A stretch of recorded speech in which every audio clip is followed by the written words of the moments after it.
नमस्कार साथियों, आप सभी का स्वागत करते हैं आपके अपने YouTube चैनल नॉलेज अड्डा XYZ में एक नए वीडियो लेक्चर में। दोस्तों, आज का जो वीडियो होने वाला हम बात करने वाले हैं ब्लॉक डायग्राम ऑफ पीएलसी का ब्लॉक डायग्राम क्या होता है, ब्लॉक डायग्राम में कितने पार्ट होते हैं, इन सभी के बारे में डिटेल में जानेंगे। सो फ्रेंड, वीडियो में लास्ट तक जरूर बने रहे। वीडियो बहुत ही इंपॉर्टेंट होने वाली एग्जाम की दृष्टि से, और एग्जाम में 5 नंबर आपके फिक्स है यदि आप वीडियो को लास्ट तक देखते हैं। होता है पीएलसी का फुल फॉर्म होता है प्रोग्रामेबल लॉजिक कंट्रोलर। पीएलसी क्या है? एक प्रकार का विशेष कंप्यूटर होता है जो क्या करता है, विशेष फंक्शन के लिए तैयार किया था। पीएलसी जो होता है एक प्रकार का कंप्यूटर होता है, ठीक है। तो दोस्तों, पीएलसी के ब्लॉक में क्या होता है, मेनली 6 पार्ट होते हैं। वो 6 पार्ट कौन कौन से होते हैं, उन सब के बारे में डिटेल में समझते हैं, बारी बारी समझते हैं।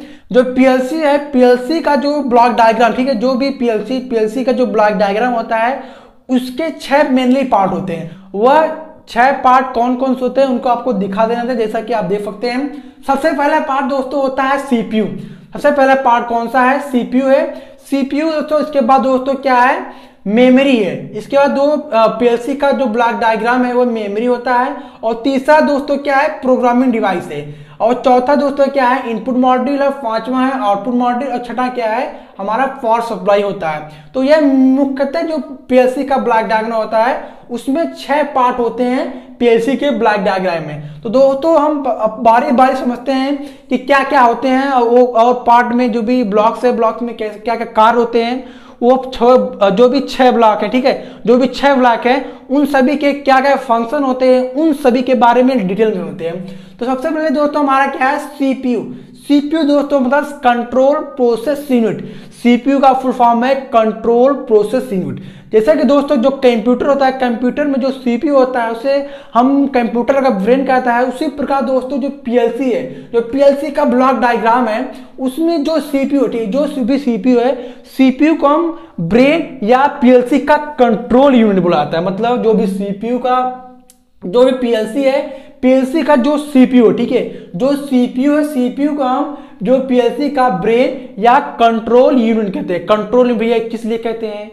कंट्रोल यूनिट दोस्तों इसलिए कहते हैं क्योंकि जो भी यहाँ पर कंट्रोलिंग का कार्य किया, जो भी कंट्रोलिंग का काम किया जा रहा है वह सीपीयू के माध्यम से किया जा रहा है। मतलब सीपीयू क्या है, पीएलसी का एक तरह का ब्रेन है। तो हम इसीलिए इसे हम कंट्रोल यूनिट कहा जाता है। और दोस्तों जो सीपीयू है, सीपीयू का मुख्य कार्य दोस्तों यही होता है कि जो भी इनपुट है, जो भी इनपुट मॉड्यूल है, जो भी इनपुट है, इनपुट से जो भी डाटा मिल रहा है, जो भी एनालॉग डाटा मिल रहा है या डिजिटल डाटा मिल रहा है, उस डाटा को क्या करना है, वह डाटा क्या होता है, सीपीयू में आकर स्टोर होता है। मतलब जो भी इनपुट मॉड्यूल से यहाँ पर जो भी डाटा मिल गया उस डाटा को हम क्या करते हैं, सीपीयू में आता है, सीपीयू में स्टोर होता है। और जो भी इंस्ट्रक्शन होते हैं, इंस्ट्रक्शन से बाद जो भी सीपीयू उस पर एनालिसिस करता है। एनालिसिस करने के बाद जो भी डाटा होता है वह क्या करता है, सीपीयू आउटपुट मॉड्यूल पर भेज दिया जाता है। सीपीयू का इतना काम क्या होता है दोस्तों, जो भी डाटा है इनपुट मॉड्यूल से, इनपुट से उसको क्या करता है, सीपीयू पर लेता है, सीपीयू पर एनालिसिस करता है। और जो भी सीपीयू को इंस्ट्रक्शन मिला जाता है उसी के आधार पर उस कार का एनालिसिस करता है। और जो भी रिजल्ट होता है वह आउटपुट मॉड्यूल पर भेज देता है। यहाँ पर सीपीयू का काम खत्म, ठीक है। तो जो दूसरा पार्ट है पीएलसी का, वह मेमोरी होता है। मेमोरी दोस्तों क्या, मेमोरी जो मुख्यतः दोस्तों क्या होता है, मेमोरी का उपयोग पीएलसी में जो भी ऑपरेटिंग सिस्टम है और जो भी एप्लीकेशन सिस्टम है उन सभी को स्टोर करने के लिए मेमोरी का उपयोग किया जाता है। और दोस्तों पीएलसी में 2 प्रकार के मेमोरी का उपयोग किया जाता है, एक रैम हो गया, एक क्या था, रोम हो गया।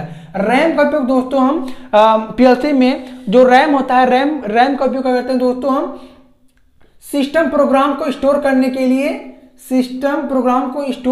लिए, रैम का उपयोग किया जाता है। और एप्लीकेशन जो भी एप्लीकेशन प्रोग्राम है, एप्लीकेशन प्रोग्राम को स्टोर करने के लिए रोम का उपयोग किया जाता है। मतलब मेमोरी का उपयोग दोस्तों हम क्या कहते हैं, जो भी सिस्टम प्रोग्राम है और जो भी एप्लीकेशन प्रोग्राम है उन सभी को स्टोर करने के लिए हम रैम का उपयोग करते हैं। और दोस्तों जो रैम होता है वो जो मेमोरी होता है वह मेमोरी दोस्तों 2 प्रकार होता है, एक रैम हो गया, एक रोम हो गया। रैम में दोस्तों रैंडम एक्सेस मेमोरी का फुल फॉर्म है और रोम का फुल फॉर्म है रीड ओनली मेमोरी, ठीक है। तो रैम जो होता है, रैम का क्या होता है कि जो भी सिस्टम प्रोग्राम है, उन सभी को स्टोर करने के लिए हम रैम का उपयोग करते हैं और रोम का भी दोस्तों जो भी एप्लीकेशन प्रोग्राम है, एप्लीकेशन प्रोग्राम को स्टोर करने के लिए हम रोम का उपयोग करते हैं। ठीक है दोस्तों, इसके बाद दोस्तों बात कर लेते हैं प्रोग्रामिंग डिवाइस। ठीक है, जो पीएलसी का ब्लॉक डायग्राम का जो तीसरा पार्ट है वो प्रोग्रामिंग डिवाइस है।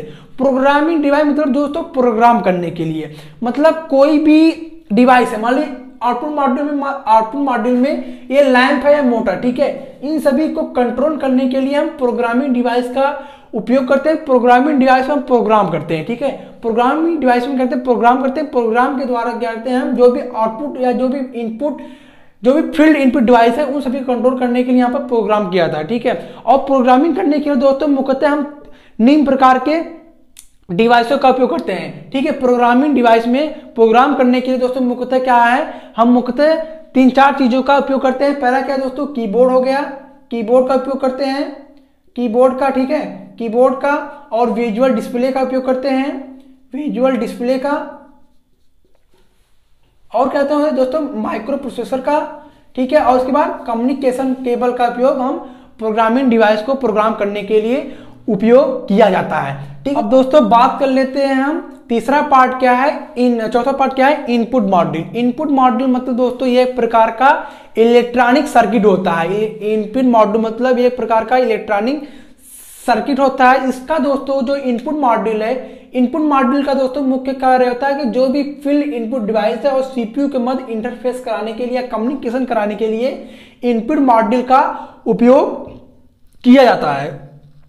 फील्ड इनपुट डिवाइस मतलब कि जो भी इनपुट मॉड्यूल है, इनपुट मॉड्यूल पर जो भी फील्ड इनपुट डिवाइस पर जो भी डाटा लगे, जो भी सिग्नल है, उस सिग्नल को ऐसे सिग्नल में परिवर्तित करता है कि जिससे जो सीपीयू होता है उस पर आसानी से कार्य कर सके। मतलब जो भी एनालॉग सिग्नल होता है, एनालॉग आसानी बता दीजिए, जो भी इसका जो भी एनालॉग सिग्नल होता है, एनालॉग सिग्नल को डिजिटल सिग्नल में परिवर्तित करने के लिए इनपुट मॉड्यूल का उपयोग किया जाता है, और जो सीपीयू होता है उससे आसानी से कार्य कर सके, मतलब आसानी से कार्य कर सके यह काम होता है इनपुट मॉड्यूल का। अब दोस्तों बात कर लेते हैं हम आउटपुट मॉड्यूल का। आउटपुट मॉड्यूल क्या होता है, इस इनपुट मॉड्यूल क्या होता है, यह भी एक प्रकार का इलेक्ट्रॉनिक सर्किट होता है। क्या होता है, आउटपुट मॉड्यूल जो होता है वह एक प्रकार का इलेक्ट्रॉनिक सर्किट होता है दोस्तों। और दोस्तों जो आउटपुट मॉड्यूल, ठीक है, जो भी आउटपुट मॉड्यूल है, आउटपुट मॉड्यूल का दोस्तों मुख्य कार्य यही होता है कि जो भी फील्ड इनपुट डिवाइस है और जो सीपीयू है, इनके मध्य इंटरफेस या कम्युनिकेशन करने के लिए दोस्तों हम आउटपुट मॉड्यूल का उपयोग करते हैं। मतलब फील्ड इनपुट डिवाइस और सीपीयू के मध्य इंटरफेस करने के लिए, मतलब इन दोनों के बीच इंटरफेस करने के लिए दोस्तों हम आउटपुट मॉड्यूल का हम उपयोग करते हैं। ठीक है दोस्तों, और दोस्तों जो अगर देखा जाए जो आउटपुट मॉड्यूल, ठीक है, आउटपुट मॉड्यूल का मुख्यतः कार्य दोस्तों यही होता है कि जो भी सीपीयू, ठीक है, सीपीयू से जो भी यहां से कंट्रोल डाटा मिला, यहां से जो भी कंट्रोल डाटा मिला, ठीक है, कंट्रोल डाटा जो मिला, तो जो भी कंट्रोल डाटा मिला वो आउटपुट मॉड्यूल का से ग्रहण करता है और उसे इलेक्ट्रिकली अलग कर देता है। कि मतलब जो भी कार्य यहाँ पर बटा हुआ है कि मान लीजिए हमें लैंप कंट्रोल करना है, मोटर कंट्रोल करना है, डिस्प्ले को जलाना है और जो कंडक्टर उसको ऑपरेट करना है, तो जो भी यहाँ पर सिग्नल मिला, ठीक है, जो भी यहाँ से सीपीयू से जो भी कंट्रोल सिग्नल मिला और जो आउटपुट मॉड्यूल है, आउटपुट मॉड्यूल क्या करेगा, उसे इलेक्ट्रिकली अलग अलग बांट देगा कि इसका काम यहाँ पर, इसका काम यहाँ पर है, तो बांट उसको अलग कर दे। ठीक है, तो इसका काम क्या होता है कि जो भी सीपीयू से कंट्रोल सिग्नल मिला, कंट्रोल सिग्नल यहाँ से मिला,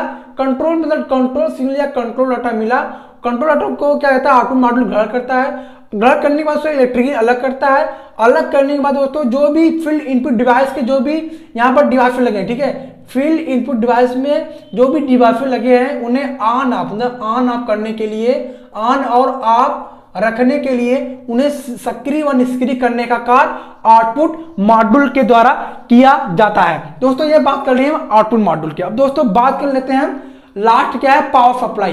जैसा कि दोस्तों आपको पता होगा कि पावर सप्लाई का उपयोग क्यों कर रहे हैं, तो दोस्तों जो भी इनपुट मॉड्यूल है, आउटपुट मॉड्यूल है, सीपीयू, मेमोरी, प्रोग्रामिंग डिवाइस, इन सभी को पावर देने के लिए, इन सभी को पावर देने के लिए हम पावर सप्लाई का उपयोग किया जाता है। मतलब कि दोस्तों समझिए कि जो भी input module, output module, memory, CPU, programming device, इन सभी को डाटा को, इन सभी को पावर देने के लिए, शक्ति देने के लिए हम पावर सप्लाई का उपयोग करते हैं। तो दोस्तों क्या पावर सप्लाई में क्या होता है कि पहले जो भी एसी सिग्नल होता है, एसी सिग्नल को हम रेक्टिफायर लगाकर डीसी में कन्वर्ट करते हैं, डीसी में करूँगा वहाँ पर फिल्टर करने के बाद हम जो भी सप्लाई में डीसी मिलती है सभी के बाद इन सभी डिवाइसेस या जो इन सभी ब्लॉक में हम डिस्ट्रीब्यूट कर लेते हैं। तो दोस्तों यह होता है हमारा ब्लॉक डायग्राम ऑफ पीएलसी। और पीएलसी के जितने भी ब्लॉक्स थे वह 6 होते हैं। 6 के बारे में मैंने आपको डिटेल में बता दिया। सो फ्रेंड, आई होप कि वीडियो आपको पसंद आई होगी, तो वीडियो को लाइक करें, चैनल को सब्सक्राइब कर लें जिसको मोर नोटिफिकेशन पता लग सके। चलते मिलते हैं आपको नेक्स्ट वीडियो में, तब तक के लिए जय हिंद।